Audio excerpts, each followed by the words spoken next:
Yeah, I want to get out of that.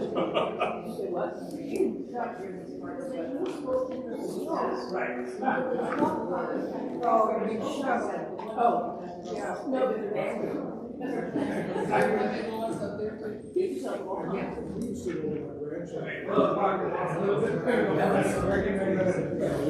So we'll go ahead and get started. We're making our way through Acts 23. So at this point in the story in the Acts of the Apostles, who can help me? Where are we? What have we been doing? Who are we with, and where are we? Peter's in Jerusalem. We're in Jerusalem. We're in Jerusalem, and who is we? Paul. So Paul has kind of finished up his missionary journeys. He has made his way back to Jerusalem to observe Pentecost, and he has met with lots of welcome, open arms. Everyone loves him. He's just having a ball, right? So he's been at the temple where he was essentially fulfilling a vow to kind of prove his Jewish faith and how committed he is to Judaism. And he went into the temple and people were like, oh, he is defiling the temple. And there was a big riot and mob, and the Roman authorities showed up and said, okay, we've got to take care of this because we don't want, unrest on our hands because that's not good for us. So here we are at Acts 23, verse 10. The dissension became violent. The tribune ordered the soldiers to take Paul by force and bring him into the barracks. And that night, this is where we ended last week, that night the Lord, as in Christ, stood near him and said, "Keep up your courage, for just as you have testified for me in Jerusalem, so you must bear witness also in Rome."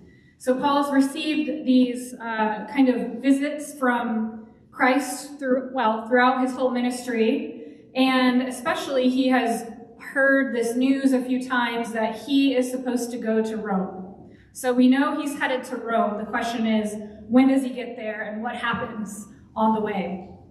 And so we've had lots of themes we've talked about a lot so far. One of them is what it means to, because we know what happens to Paul in Rome. Is it good? We know that he's facing his own martyrdom. So one of the topics that is this thing going in and out? Can you hear me? Is it cutting? Okay, let me try a different one.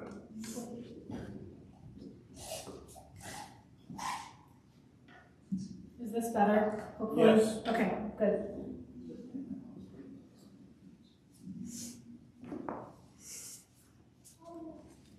So, I don't want to get caught up in chords, but I am.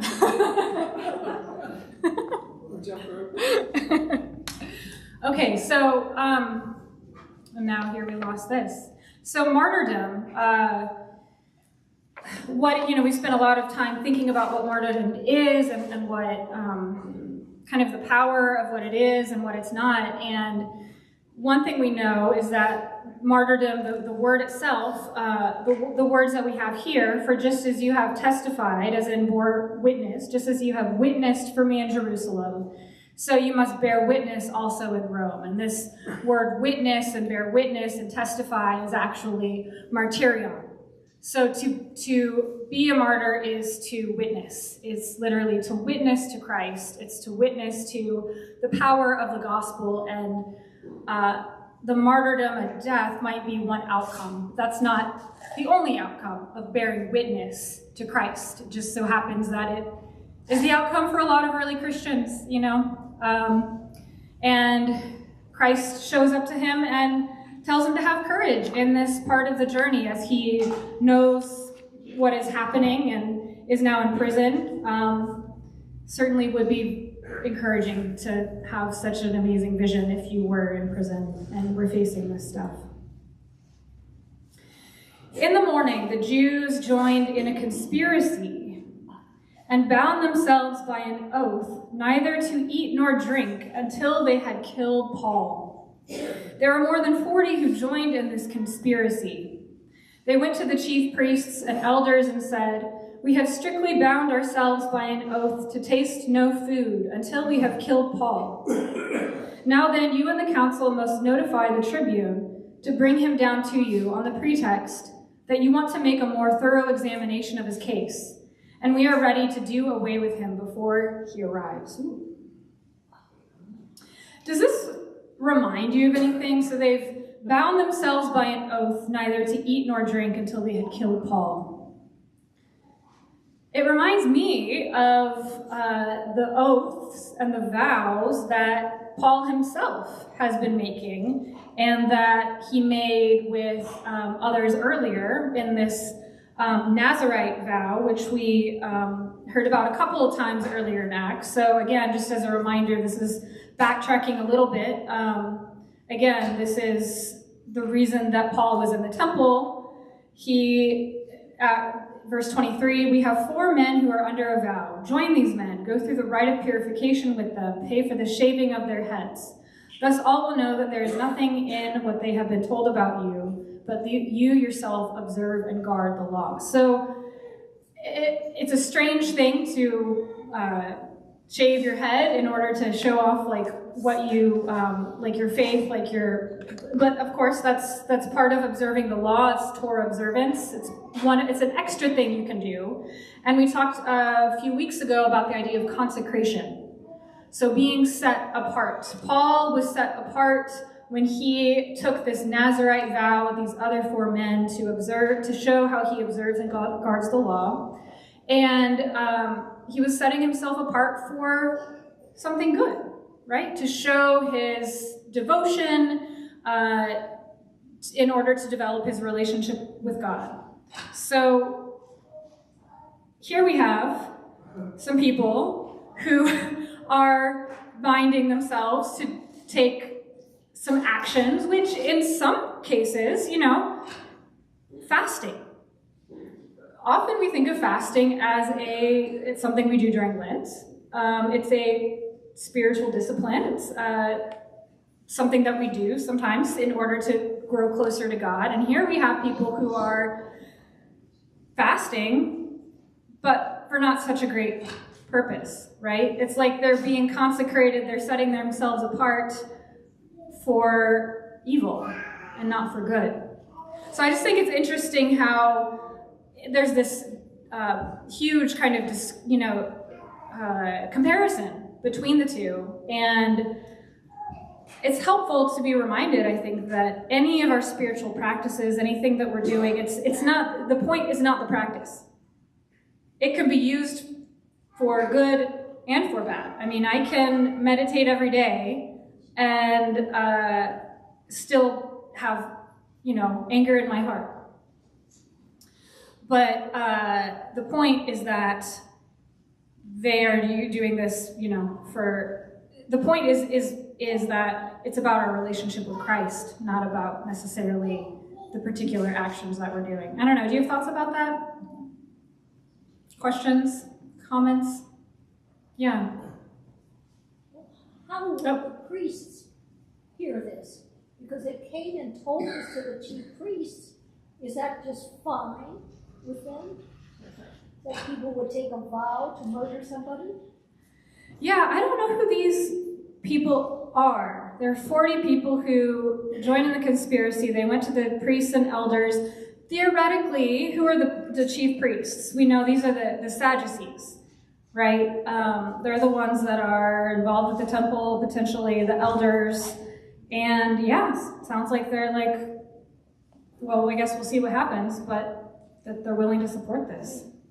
Wouldn't their first reaction be that there's a commandment against killing? You would think their first reaction would be there's a commandment against killing someone. But we're going to get into that. Yeah.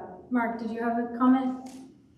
Just to help me understand better, this is the Jewish Pentecost or the Christian Pentecost? Same thing. Okay. So the observance of Pentecost, the Christian Pentecost happened on the Jewish Pentecost. Okay, it's one event. Thank you. Right. Yeah, George. This is a really very trivial question, but with that in mind, who are the Jews in the first? In other words, is the translation in any way illustrative of what we're thinking about? Because I am reminded of the tropes that turn on the Easter story, where you have this tremendous volatility of crowds. You have welcome, enthusiasm. Presumably these same crowds are used to turn against Jesus.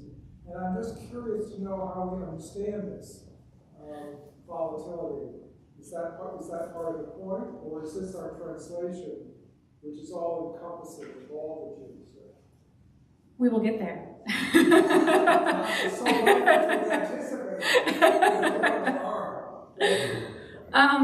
So essentially this is an assassination plot.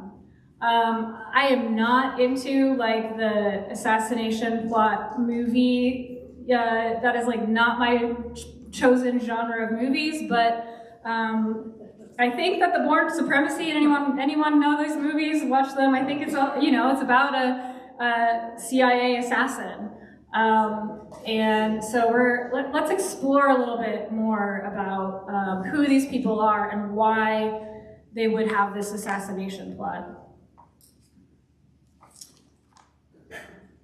Before we get there, this is going to help us. So, do you remember, again, we're looking back, this is Acts chapter 21, a couple chapters ago, when Paul was first, this image is of Paul, like the riot happening at the temple, Paul is being taken away, and the tribune, the kind of Roman policeman, Paul surprises him by like speaking Greek, and then the tribune says, "Oh, you're not the Egyptian who recently stirred up a revolt and led the 4,000 assassins out into the wilderness." So here's an example of we have a super tumultuous kind of revolt just bubbling up all over the place, and that's kind of what we're going to talk about this evening. And so there was a man who the tribune mistook the tribune thought Paul was this Egyptian who had stirred up a revolt, and he was going to involve 4,000 people in an assassination plot. What are these assassination plots? Why is everyone wanting to get involved in conspiracies and kill people? In order to answer that question, we're going to take a step back, and we're going to look at one of the kind of founding events that would have truly impacted anyone who lived in the first century, especially an observant Jew, and that is the Maccabean Revolt. So the Maccabean Revolt happened in 100 and, let's see, I don't have numbers ever at the top of my head, 167 BC. And so we're going, again, let me just give you a little more context for why we're talking about the Maccabean Revolt. We're talking about why people would take such extreme measures. Why were people willing to involve themselves in conspiracy plots? Why were they being led by these people to, why was there like violence and riots and mobs happening all the time? Well, essentially what we're looking at is the world of Middle Eastern politics, right, in the first century. And if, it's just kind of like there's nothing new under the sun, right? I mean, even when I hear assassination plot, I automatically think about the podcast I'm listening to today about what's going on with the war and, who's next. So I don't know if this will help us. Certainly 2,000 years ago, I don't know if it will help us. It's certainly very different from the context today. But what was going on then is that you have this revolutionary, nationalistic, zealous fervor. And it started, the Maccabean crisis, as N.T. Wright says, it precipitated all trends in first century Judaism. So if you really want to understand why people are doing this, you've got to look at the Maccabean crisis. So what happened? It set the context, it provided a model for this tradition of movements, which sought to overthrow oppression. So we've got people who truly believe that Israel is the nation set apart, that God has chosen Israel, it's set Israel apart to be the light to the nations. And it's not going so well for them, even in 167 BC. They've had waves of empires, waves of oppression. You've got the 3 centuries of Hellenistic occupation. You've got other people even during that time, the 3 centuries of like 4th, 3rd, 2nd century, just waves of people coming in and essentially oppressing the people.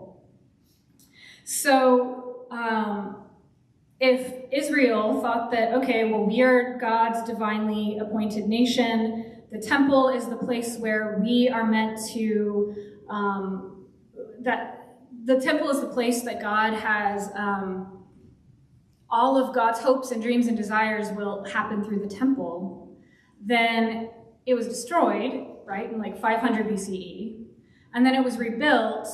We've talked about this before. God's presence has not returned to the temple. So there's just this longing for God to return to the temple and for this new reign of peace and justice to happen. And they're not seeing it. And in fact, in 167 BC, you have this really, really terrible event, which is that this guy, Antiochus Epiphanes, comes in and desecrates the temple.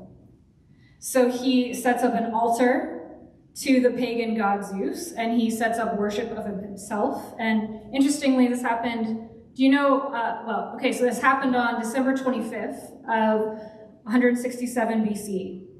And this wasn't necessarily an unusual event. Like, it was pretty common for a nation invading another nation to just come in and set up themselves at the temple and be like, okay, I'm the one you're going to worship now.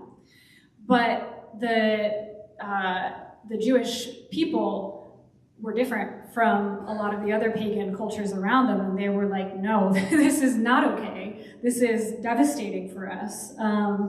So he like sacrificed a pig in the temple, which is like they said this is what the book of Daniel was prophesying, that the desolating sacrilege was going to happen. This has happened. This is not okay. So you have this giant uprising. Here it is. It's in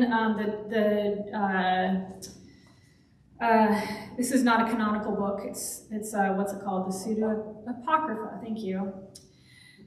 Now on the 15th day of Kislev, in the 145th year, they erected a desolating sacrilege on the altar of burnt offering. They also built altars in the surrounding towns of Judah and offered incense at the doors of the houses and in the streets. The books of the law that they found, they tore to pieces and burned with fire.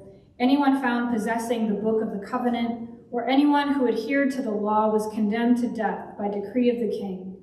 They kept using violence against Israel, against those who were found month after month in the towns. On the 25th day of the month, they offered sacrifice on the altar that was on top of the altar of burnt offering. According to the decree, they put to death the women who had their children circumcised, and their families and those who circumcised them, and they hung the infants from their mothers' necks. But many in Israel stood firm and were resolved in their hearts not to eat unclean food. So we have, that's devastating, first of all.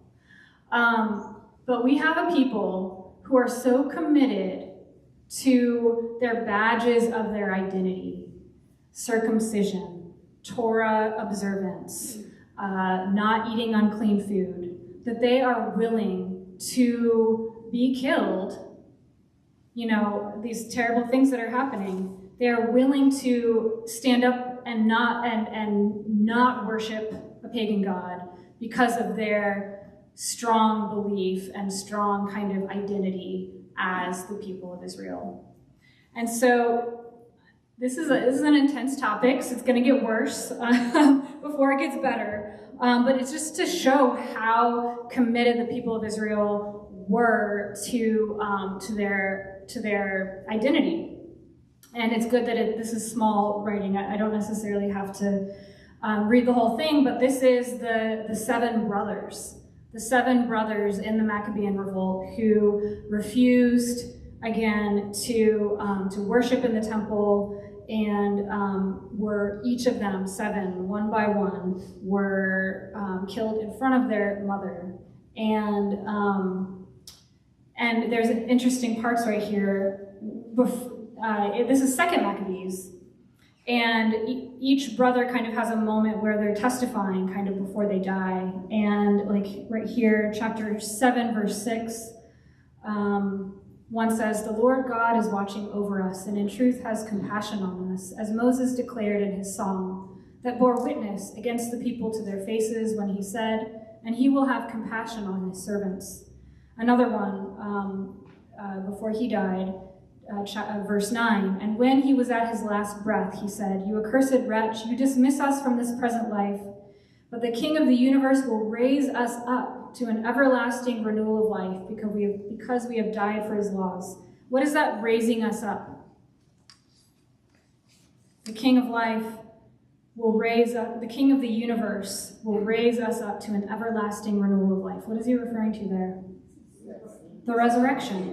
So here you see this abiding faith in the resurrection, in the bodily resurrection, which we talked about last week, and this hope, this strong faith and hope that there is something beyond, and that it is worth having this devotion to God and continuing these practices even in the face of such terrible things. And this was a huge inspiration to generations of people after the Maccabean revolt. What Jewish holiday happened as was established after the Maccabean revolt? Hanukkah. That's right. So here they regained control of the temple. They drove the guy out, and they were able to rededicate the temple after this terrible thing happened. So here we have 2 Maccabees chapter 10. Now Maccabeus, and that's I think the people, the Maccabeans are the people, and his followers, the Lord leading them on, recovered the temple in the city. They tore down the altars that had been built in the public square by the foreigners, and also destroyed the sacred precincts. They purified the sanctuary and made another altar of sacrifice. Then, striking fire out of flint, they offered sacrifices. After a lapse of 2 years, and they offered incense and lighted lamps and set out the bread of the presence. When they had done this, they fell prostrate and implored the Lord that they might never again fall into such misfortunes, but that if they should ever sin, they might be disciplined by him with forbearance and not be handed over to blasphemous and barbarous nations. It happened that on the same day on which the sanctuary had been profaned by the foreigners, the purification of the sanctuary took place, that is, on the 25th day of the same month, December 25th, which was Kislev.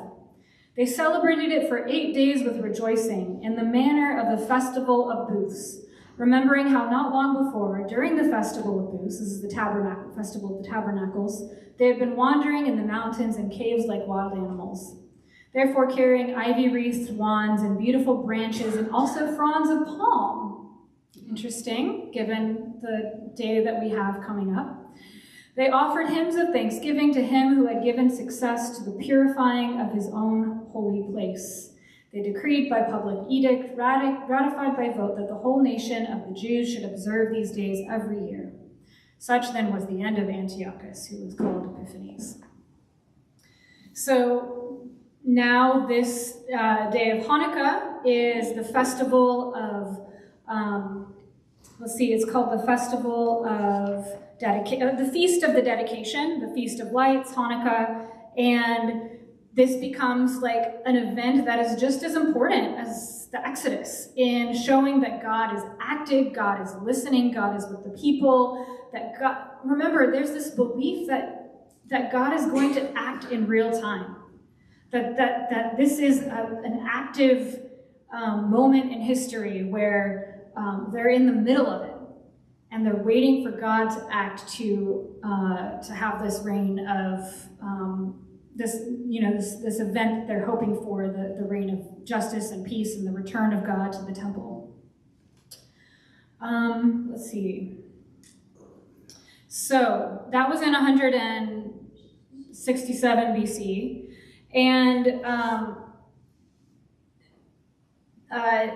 next, what happens, I'm just trying to give you like an overview. Next, what happens is the Hasmonean regime is established. It's basically all the Herodian guys.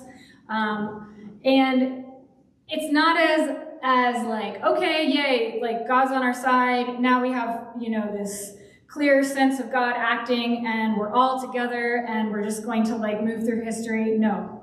In fact, the new regime that was established, it was essentially like kind of, it combined the offices of king and high priest. I mean, were the Herods, the King Herods, were they good guys or were they not good guys? To put it super simply. Theoretically, they were Jewish, but they were very much in, like working with the empires that were coming through. So they're not really all that interested in real Torah observance, real Jewish observance. They're really interested in power, right? So in other words, my point is that not all Jews were happy with this new situation.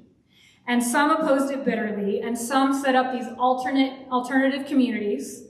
And so I'm trying to tell you this whole history because, as N.T. Wright points out, it sets up the situation for where we get in the first century, which is we end up with this, like, all these very different Judaisms. And so we have, and not only that, but also, just to remind you, the Jewish people, there's a diaspora. The majority of them are not wealthy, they're not powerful. They have to pay, at this point, by the first century, the Romans are there, they're having to pay like enormous taxes. They need liberation. They need to be liberated from oppression. They have debt. They have these major external threats, all of these empires coming in. They also have these internal problems. It is not a clear-cut situation. It is not clear what's going to happen. It's not clear who's in charge. There's internal dissent. There's civic strife. The Herod is not into the Jewish conventions. And so that is how we end up in the first century with this like nationalistic fervor, this zeal for Israel, and these people who, we've heard this word zeal a lot. N.T. Wright says that it can refer to this general, just like anti-Roman attitudes. Anti-Roman activities, anti-Roman attitudes, people who are just like trying to, oppose the regime that they have in place right there. So who are the various groups that we have at this time? We have, let's just run through them. Who are a couple of the groups that we talked about last week? The Pharisees, the Sadducees, the Levites. So the Pharisees and the Sadducees are the two main ones. There are also other people who are, it's unclear because you have this tradition of zeal, you have the zealots, you've got these like brigands who are coming through and these riots are happening all the time. There are some that are called, have you heard of the Sicarii? So we're getting back to the assassination part. The Sicarii were known for, their name actually is because they carried daggers in their coats, and they were willing to carry out these assassination plots in order to help create in history the thing that they wanted to happen, right? That's what's going on with all of these riots and revolutions that are going on at the time. So it's building, it's bubbling. We can see it especially at times when people are gathering for pilgrimages in Jerusalem, when you've got Jews from all over the diasporas gathering in Jerusalem. And so the Sicarii themselves, they show up pretty much they show up later. They show up in the 50s and 60s. And Josephus tells us about them. Have any of you been here to Masada? Yeah, Katie has. So we're out in the desert, the Judean desert, and this is a fortress that one of the Herods built for himself. You can see on the top right, you can see the kind of replica of how it was this elaborate Roman palace. By the time we are in the late 1st century and the revolutionary stuff just is bubbling, more and more people are, there's more and more tension with the Romans. We end up in the first Jewish-Roman war. And this group of people called the Sicarii took over this fortress, and it became their kind of like last holdout. And interestingly, in the bottom right, this is a mikvah. So you can see that it is, that's a ritual bathing, a pool for ritual bathing. And it fits the exact specifications of the Pharisaic requirements for a ritual bath. So I say that because it's interesting that the Sicarii, the only person who mentions them is Josephus, the ancient historian. But the Sicarii weren't identified as Pharisees, but they have these ritual bathing pools that fit the Pharisaic requirements. So the point is there's a lot of overlap. It's not clear who are the zealots, who are the Pharisees. Like we know that Paul was a Pharisee who identified himself as someone who had a lot of zeal, who was also willing to act potentially in violent ways. He was there at the stoning of Stephen. So are we getting towards answering your question, George, of who are the Jews? Why? So, and anyway, in Masada, we end up in the late 60s. Another intense story. So this is Josephus telling us what happened once the Sicarii group was up on this fortress. However, neither did Eleazar, who was the leader, once think of flying away. The Romans are down at the bottom. The Eleazar's up at the top with this small group of kind of last holdouts. Neither did Eleazar once think of flying away, nor would he permit anyone else to do so. But when he saw their wall burned down by the fire and could devise no other way of escaping, or room for their further courage, and setting before their eyes what the Romans would do to them, their children and their wives, if they got them into their power, he consulted about having them all slain. Now, as he judged this to be the best thing they could do in their present circumstances, he gathered the most courageous of his companions together and encouraged them to take that course by a speech which he made to them in the manner following. Since we long ago, my generous friends, resolved never to be servants to the Romans, nor to any other than to God himself, who alone is the true and just Lord of mankind, the time is now come that obliges us to make that resolution true in practice. And let us not at this time bring a reproach upon ourselves for self-contradiction. We must now together, let's see, kind of skip to the end. Did you catch what's going to happen? They've resolved essentially to choose to take their own lives rather than submit to the Romans. This entire group of people is like a mass decision. So now we can get back to the book of Acts. Now you can see there are folks who had assassination plots all over. This is not a new thing. This is just going on everywhere all the time. So now the son of Paul's sister heard about this ambush, this plan, this conspiracy plot. So he went and gained entrance to the barracks and told Paul. I didn't know that Paul had a nephew, but here we find out Paul has a nephew. Paul called one of the centurions and said, "Take this young man to the tribune, for he has something to report to him." So he took him, brought him to the tribune, and said, "The prisoner Paul called me and asked me to bring this young man to you. He has something to tell you." The tribune took him by the hand, drew him aside privately, and asked, "What is it that you have to report to me?" He answered, "The Jews have agreed to ask you to bring Paul down to the council tomorrow, as though they were going to inquire more thoroughly into his case. But do not be persuaded by them, for more than 40 of their men are lying in ambush for him. They have bound themselves by an oath neither to eat nor drink until they kill him. They are ready now and are waiting for your consent." So the tribune dismissed the young man, ordering him, "Tell no one that you have informed me of this." So Paul has, kind of had miraculous rescues all throughout the book of Acts. There was early on, do you remember, he was in prison and there was this earthquake and he was rescued from the prison. Now he's not being rescued by, some supernatural event, but a family member has come to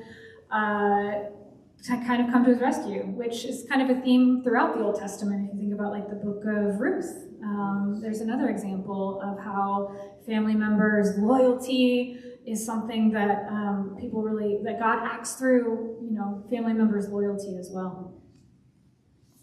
Comments or questions so far? I've thrown a lot at you. What's the year? We're in the 50s. Early 50s? I'm not sure. Yeah. Just going to look at my notes, make sure I haven't forgotten anything that I wanted to point out before we move on. Yeah, so we're just to I think I'm completely belaboring the point, but I just want to give you a couple more examples of just how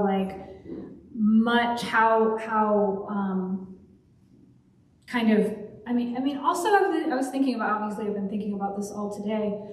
We hear news reports about stuff like this kind of all the time, sadly. But imagine what it would have been like to be in the first century and to kind of hear word of all of these kind of events happening.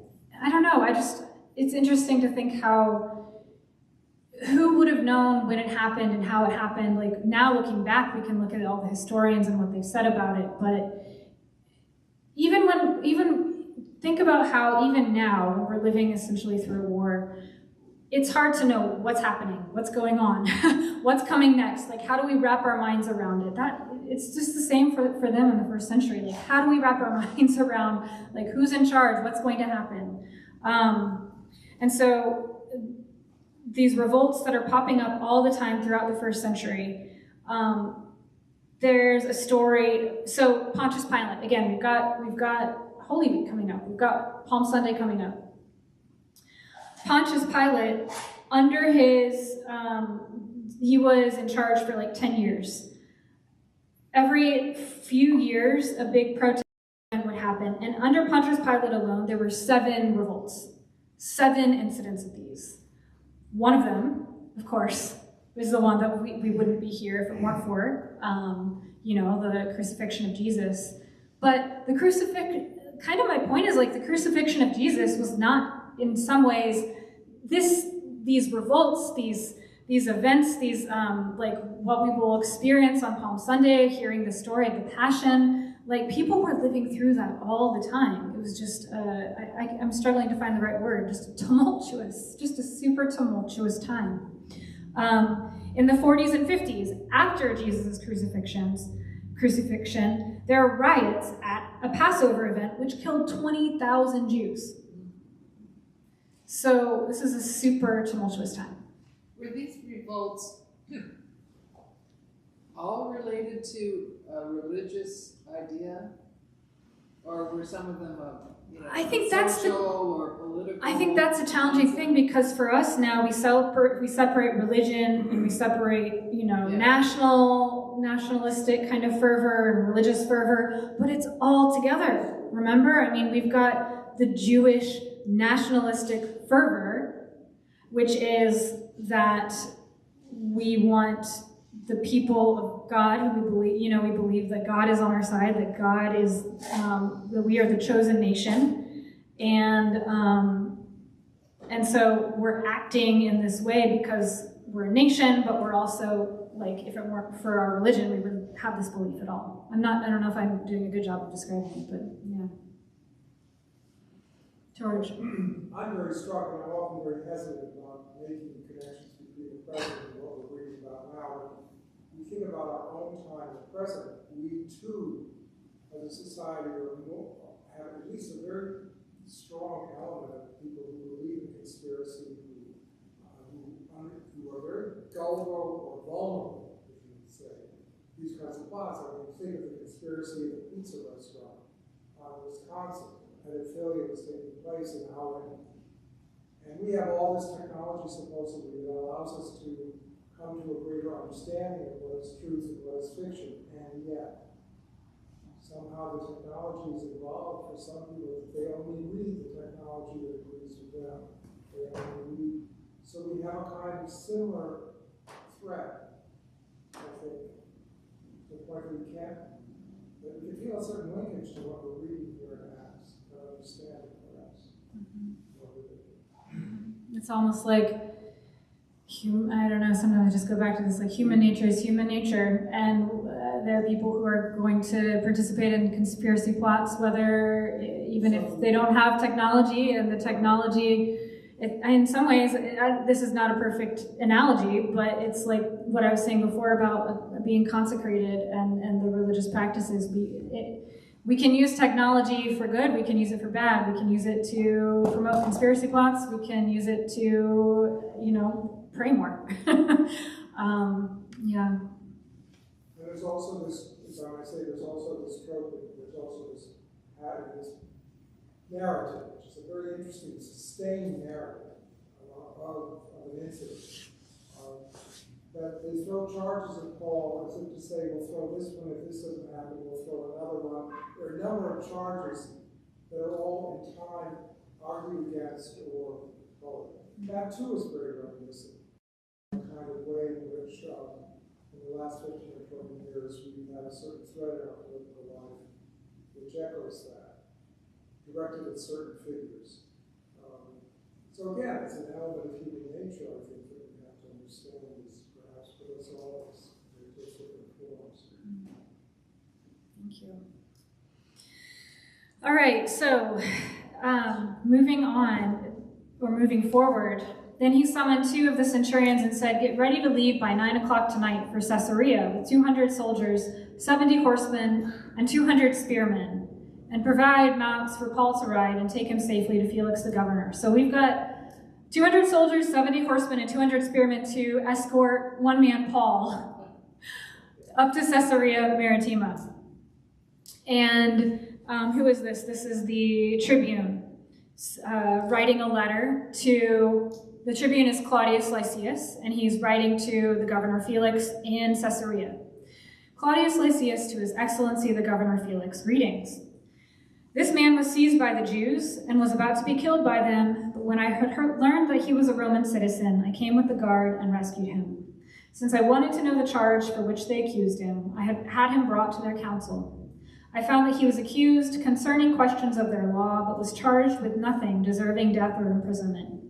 When I was informed that there would be a plot against the man, I sent him to you at once, ordering his accusers also to state before you what they have against him." So he's like, just get this guy out of my hands. I'm done dealing with this. I'm going to send him to a higher up. So he sends him to the governor. Felix. Do we think Felix is going to be a good guy? Roman governor. This is, again, Josephus's description of Antonius Felix, who is the governor of Caesarea Maritima. "Yet did Felix catch and put to death many of those impostors every day, together with the robbers. He also called Eleazar, the son of Dineus." Interesting, I think this is a completely different Eleazar from the one we heard at Masada. Seems to be a popular name at the time. "Who had gotten together a company of robbers, and this he did by treachery, for he gave him assurance that he should suffer no harm, and thereby persuaded him to come to him.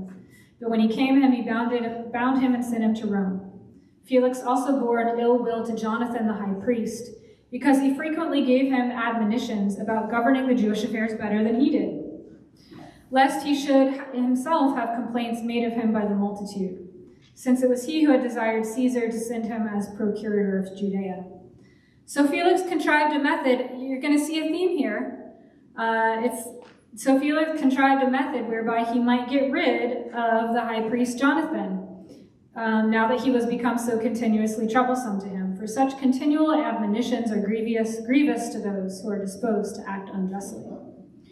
Wherefore Felix persuaded one of Jonathan's most faithful friends, a citizen of Jerusalem, whose name was Doris. I mean, this is just heartbreaking, to bring the robbers upon Jonathan in order to kill him. And this he did by promising to give him a great deal of money for doing so. So we have another assassination plot, this time by Felix towards the high priest Jonathan. So the soldiers, that was just kind of giving you background about Felix, who Paul is going to come before. The soldiers, according to their instructions, took Paul, brought him during the night to Antipatris. The next day, they let the horsemen go on with him while they returned to the barracks. When they came to Caesarea and delivered the letter to the governor, they presented Paul also before him. On reading the letter, he asked what province he belonged to, and when he learned that he was from Cilicia, he said, "I will give you a hearing when your accusers arrive." Then he ordered that he be kept under guard in Herod's headquarters. So this is a picture of, anyone been to Caesarea Maritima? Is that in Israel? Yep, it's in Israel. It's on It's on the the Mediterranean coast. Yeah. So it's a coastal city. It was a really important Hellenistic city. And so this grand theater that you can see, that, you know, all kinds of, you know, Hellenist plays and stuff like that would have been performed there. That brings us to the end of chapter 23. Yes, questions? Paul seems to get all kinds of concessions from everybody who's in authority, who would normally go around killing people like him.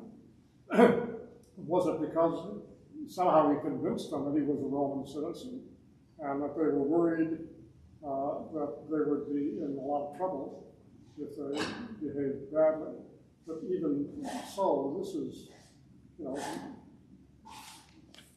this is a guy who killed people as a routine matter, and he doesn't do that with Paul at all. And there has to be a reason for it. You know, what I can think of is, well, unless you want to take a spiritual reason for it, that he was protected, was that he was a Roman citizen. And somehow he convinced them that he was, perhaps by where he was from. Did it go with the territory? Yeah, he tells them that he's a Roman citizen. Yeah, but and how does he convince them? Yeah. No, anybody can say it. True. Yeah, no passport to show them. That's it. Yeah. He really gets the red carpet treatment. He does. I mean, I guess they're just, you know, such a mighty, the rulers are ruling with such force and might that I guess there might be fear that, like, if they were to kill a Roman citizen, you know, their heads would be on the line. So I guess everyone's just ruled by fear. It would be my guess, but yeah. Josephus doesn't enlighten us on that. No, he doesn't. I feel like I want to leave us on a more positive note. I realize it's going to be such a downer tonight, but let me see. Look at my notes to see if I can find anything. I mean, that's just kind of what it is. Character wall. I mean, you could say with all this environment that he hasn't fought his way through, he's very artful, it seems to be. Tremendous politician. And he's able to talk his way through situations, set one group, the Sadducees against the Pharisees, deflect attention to himself. He has enormous drive and energy. Feel this as he wins his way through this tremendously dangerous situation with just multiple threats. And he comes up with all the arguments for why the charges against him are untrue, but they are very and untrue, such as the circumcision charge, which is totally opposite of what he was saying. So I think at a very positive note, at least I feel, we can celebrate Paul as an apostle and as a figure. Yeah, it does celebrate Paul, and here's the positive note we can end on. You know, it started with Jesus, showing up to him in the prison and saying, take courage. And I think we have a lot of examples. I've just thrown example after example towards you of how many people think about what courage is, which is, we're just going to take matters into our own hands and we're going to, risk our own lives to do this. And that's what courage is, and that's how we're going to make a difference in the world. Well, Paul gives us a completely different example in following the footsteps of Jesus, which is courage is not about violence. It's about listening to the Lord your God and walking with him and trusting. So, thank you all. Thank you.